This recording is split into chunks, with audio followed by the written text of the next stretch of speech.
নমস্কার। আজকে এই ভিডিওর মাধ্যমে আমরা আপনারা একটা গুরুত্বপূর্ণ জিনিসের বিষয়ে জানানির লাগে এই ভিডিওটা বানানো হয়েছে, যেটা হলো গিয়া গোটা আসামে 1 নভেম্বর তাকিয়া যে অসম সরকার দ্বারা ডাইল, চিনি এবং লবণ দেওয়া হয়, এটার দাম কত। এই ভিডিওটা পুরা দেখিলেন তাহলে আপনারা বুঝতে পারবা যে এই তিনটা জিনিসের সরকার দ্বারা কত দাম বা মূল্য নির্ধারিত করা হয়েছে। তো আপনারা সবাই জানেন যে রেশনের দোকানে চাউল বা আটা আমরা আগের থেকেই পাই।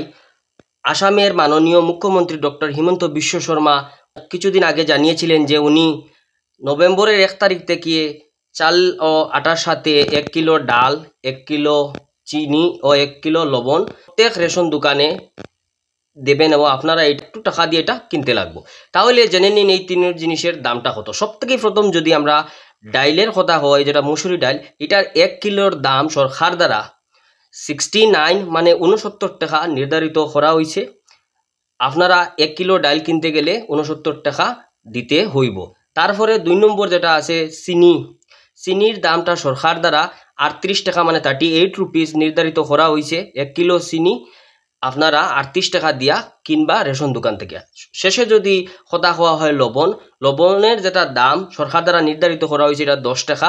10 টাকার দ্বারা আপনারা 1 কিলো লবণ রেশন দোকান থেকে কিনতে পাইবা।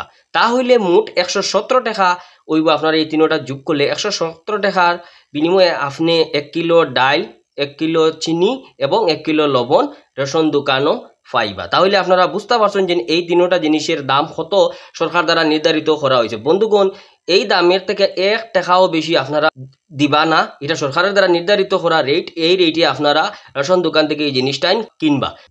বন্ধুগণ, যদি আমার এই ভিডিওটা ভালো লাগে থাকে এবং ইনফরমেটিভ লাগিয়ে থাকে তাহলে আমার ইউটিউব চ্যানেলটি সাবস্ক্রাইব করিয়া লগে বেল আইকনটি প্রেস করে যাইবা। ধন্যবাদ।